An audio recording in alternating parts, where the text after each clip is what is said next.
तो दोस्तों चलिए आज देश दुनिया की बड़ी खबरों के बारे में बात कर लेते हैं। इससे पहले आप चैनल पर पहली बार आए हैं तो इस चैनल को सब्सक्राइब करके बेल आइकन को ऑन कर दीजिएगा। रूसी मित्र से मोदी को तोहफा S-400 की मिसाइल डिलीवरी पर बड़ी बात। प्रधानमंत्री नरेंद्र मोदी और रूसी राष्ट्रपति व्लादिमीर पुतिन की हालिया बैठक में S-400 मिसाइल रक्षा प्रणाली की नई डिलीवरी को लेकर बातचीत आगे बढ़ने की जानकारी सामने आई है। पुतिन ने मोदी को प्रिय मित्र बताते हुए प्रस्ताव रखा है जिससे भारत की रक्षा क्षमताओं में और मजबूती आएगी।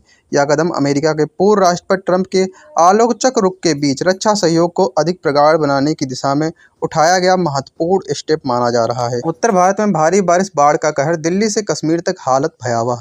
दिल्ली, पंजाब, कश्मीर और उत्तराखंड में भारी बारिश से व्यापक बाढ़ की स्थिति उत्पन्न हो गई है। पंजाब के 10 से अधिक जिलों में 29 लोगों की मौत की पुष्टि हुई है। कश्मीर में 50 और उत्तराखंड में बादल फटने की घटनाओं में 10 लोगों की जान गई है। कई प्रमुख सड़कें जलमग्न हो गई हैं। प्रशासन और राहत एजेंसियां बचाव कार्यों में जुटी हैं। मौसम विभाग ने 7 सितंबर तक भारी वर्षा जारी रहने की चेतावनी जारी की है। पहला मेड इन इंडिया चिप, चीन और अमेरिका को चुनौती। भारत ने अपनी पहली मेड इन इंडिया चिप प्रधानमंत्री को सौंपी है, जो तकनीक और आत्मनिर्भरता के क्षेत्र में एक ऐतिहासिक उपलब्धि मानी जा रही है। सरकार इस क्षेत्र में बड़े पैमाने पर निवेश कर रही है और गुजरात, महाराष्ट्र, तमिलनाडु जैसी राज्यों में चिप उत्पादन केंद्र स्थापित कर रही है। यह कदम भारत को वैश्विक सेमीकंडक्टर सप्लाई चेन में एक मजबूत खिलाड़ी बनाने की दिशा में महत्वपूर्ण है। मोदी काईची बैठक से बढ़े भारत चीन संबंधों में सुधार के संकेत। शंघाई सहयोग संगठन सम्मेलन के दौरान प्रधानमंत्री मोदी और चीनी नेता काईची के बीच 45 मिनट की मुलाकात हुई, जिसे दोनों देशों के बीच संबंध सुधारने की दिशा में एक सकारात्मक संकेत माना जा रहा है।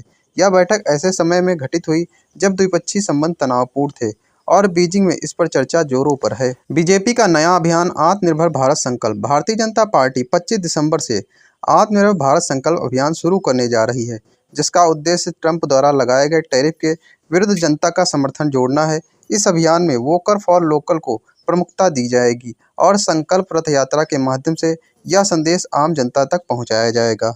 ईडी की शिविर, देहरादून में सर्वे कंपनी एनआरआई को नोटिस। देहरादून पुलिस ने पी वैल्यू एनालिटिक्स को नोटिस जारी किया है, क्योंकि नेशनल कमीशन फॉर वुमेन के लिए किए गए सर्वे में शहर को महिलाओं की सुरक्षा में निचले स्तर पर दर्शाया गया। सर्वेक्षण की विश्वसनीयता पर सवाल उठाते हुए एसएसपी और महिला आयोग चेयरपर्सन ने इसकी पद्धति सलामती पर आधारित थी, जहां केवल 400 महिलाओं से विमुक्तियों पर सर्वे किया गया, पर आपत्ति जताई गई है। मॉर्निंग सुर्खियों में जलवायु एवं हिमालय ग्लेशियर रिपोर्ट। एक रिपोर्ट के अनुसार हिमालय की 400 से अधिक ग्लेशियर झीलें तेजी से फैल रही हैं, जो देश में बाढ़ के जोखिम को बढ़ा रही हैं।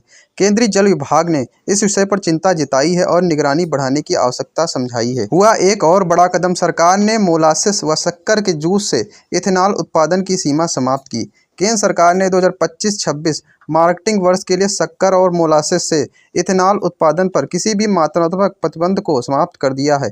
इससे ईंधन उद्योग में आत्मनिर्भरता बढ़ेगी और कृषि क्षेत्र को नई दिशा मिलेगी। लग्जरी ईवी पर जीएसटी में भारी वृद्धि, टेस्ला और बीएमडब्ल्यू को बड़ा झटका। एक प्रमुख कर समिति ने सुझाया है कि $46,000 से ऊपर की कीमत वाले लग्जरी इलेक्ट्रिक वाहनों पर वस्तु एवं सेवा कर को मौजूदा 5% से बढ़ाकर 40% तक किया जाए। यह कदम प्रधानमंत्री नरेंद्र मोदी के कर सुधार एजेंडे के अनुरूप हैं और उच्च मूल्य वर्ग की आयातित वाहकों पर व्यापक सीमा शुल्क लगाने का संकेत देता है। इसके विपरीत घरेलू ब्रांड जैसे टाटा मोटर्स और महिंद्रा कम प्रभावित होंगे, क्योंकि उनकी उच्च श्रेणी की पेशकश सीमित है।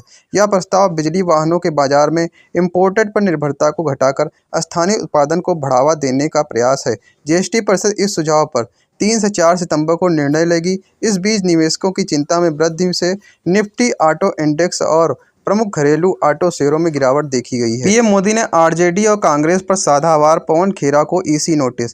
प्रधानमंत्री नरेंद्र मोदी ने आरजेडी और कांग्रेस पर तीखा हमला किया। एक वायरल वीडियो में उनकी मां के अपमान को लेकर हलचल चल रही विवादित बहस की आलोचना की। पीएम मोदी ने आरजेडी और कांग्रेस पर साधा वार, पवन खेरा को ईसी नोटिस। प्रधानमंत्री नरेंद्र मोदी ने आरजेडी और कांग्रेस पर तीखा हमला किया।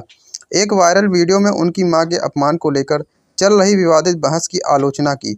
वहीं कांग्रेस नेता पवन खेरा को चुनाव आयोग ने 2 वोटर आईडी रखने के सिलसिले में नोटिस भेजा है, जिन पर दोहरी नागरिकता या मतदाता पहचान का संभावित उल्लंघन हो सकता है। मराठा आरक्षण आंदोलन के नेता मनोज जारंगे ने दावा किया है कि सरकार उनकी अधिकांश मांगे मानने के संकेत दे चुकी है, जिससे उनकी हड़ताल समाप्त होने की संभावना बन रही है।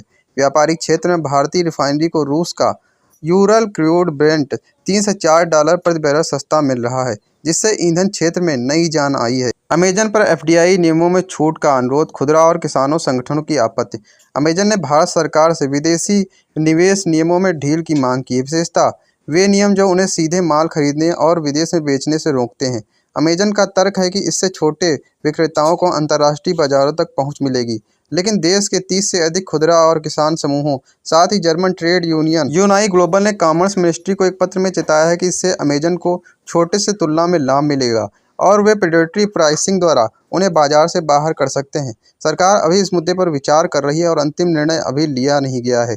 इससे पहले कंपटीशन रेगुलर ने अमेजन को प्रतिरोधी व्यापार नियमों के उल्लंघन में दोषी पाया था, जिसे अमेजन ने खारिज किया। बंधन म्यूचुअल फंड ने लॉन्च किया इंडेक्स फंड, क्षेत्रीय अग्रणी कंपनियों का फोकस। बंधन म्यूचुअल फंड ने अपना नया बंधन BSE India sector leaders index fund launch किया है। भारत का पहला ऐसा इंडेक्स फंड जिसका उद्देश्य विभिन्न क्षेत्रों में अग्रणी कंपनियों में निवेश कर निवेशकों को विविधता और सुरक्षा दोनों प्रदान करना है। इस निधि में उतनी कंपनियां शामिल की जाएंगी जो बाजार में अपनी क्षेत्र की लीडर्स हैं। निवेशकों को भरोसेमंद टॉप परफॉर्मिंग सेक्टर कंपनियों के लाभ का हिस्सा बनाने का अवसर मिलेगा। भारत का 15 साल का मेगा रक्षा प्लान। भारत ने आने वाले 15 वर्षों के लिए एक महत्वाकांक्षी रक्षा योजना की घोषणा की है। इसमें अगली पीढ़ी के टैंक, हाइपरसोनिक मिसाइलें और अनमैन्ड कॉम्पैक्ट एरियल व्हीकल शामिल होंगे। इस योजना का मकसद तीनों सेनाओं, थल, जन और वायु को आधुनिक युद्ध क्षमताओं से लैस करना है। सरकार का फोकस अंतरिक्ष क्षेत्र में संभावित युद्ध के परिदृश्यों का भी है।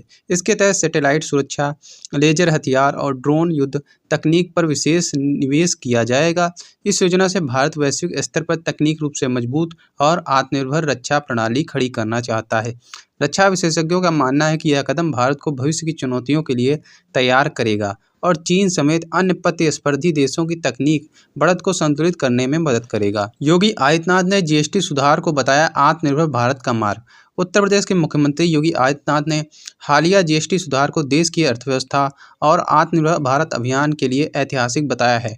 उनका कहना है कि यह सुधार उद्योग जगत के लिए बड़ी राहत है और इससे निवेश बढ़ेगा। जीएसटी व्यवस्था को सरल और पारदर्शी बनाने से छोटे और मझोले उद्योगों को विशेष लाभ मिलेगा। साथ ही उपभोक्ता वस्तुओं और निर्माण क्षेत्र में मांग बढ़ेगी, जिससे रोजगार के अवसरों में इजाफा होगा। योगी आदित्यनाथ ने कहा कि यह कदम न सिर्फ स्वदेशी उत्पादों को प्रोत्साहित करेगा, बल्कि विदेशी कंपनियों को भी भारत में निवेश करने के लिए आकर्षित करेगा। उन्होंने यह भी दावा किया कि इस सुधार से कर चोरी कम होगी और राज्यों को अधिक राजस्व मिलेगा। भारत सिंगापुर के बीच 5 बड़ी डील। भारत और सिंगापुर ने रणनीतिक साझेदारी को मजबूत करने के लिए 5 महत्वपूर्ण समझौते हस्ताक्षर किए हैं। इसमें असैन्य सहयोग, समुद्री सुरक्षा, संयुक्त रक्षा अभ्यास, डिजिटल तकनीक और सहयोग शामिल हैं। दोनों देशों ने साफ किया है कि एशिया प्रांत क्षेत्र में स्थिरता बनाए रखने के लिए आपसी सहयोग बेहद जरूरी है। भारत ने इसे एक नए युग का रोड मैप बताया है। वहीं सिंगापुर ने कहा कि भारत के साथ मजबूत संबंध क्षेत्रीय शांति और विकास की गारंटी हैं। यह समझौते न सिर्फ रक्षा और ऊर्जा के क्षेत्र को नई दिशा देंगे, बल्कि व्यापार, तकनीक और शिक्षा के क्षेत्र में भी नए अवसर पैदा करेंगे। विशेषज्ञ मानते हैं कि भारत और सिंगापुर के बीच यह साझेदारी चीन की बढ़ती सक्रियता के बीच एक संतुलन की रणनीति भी है।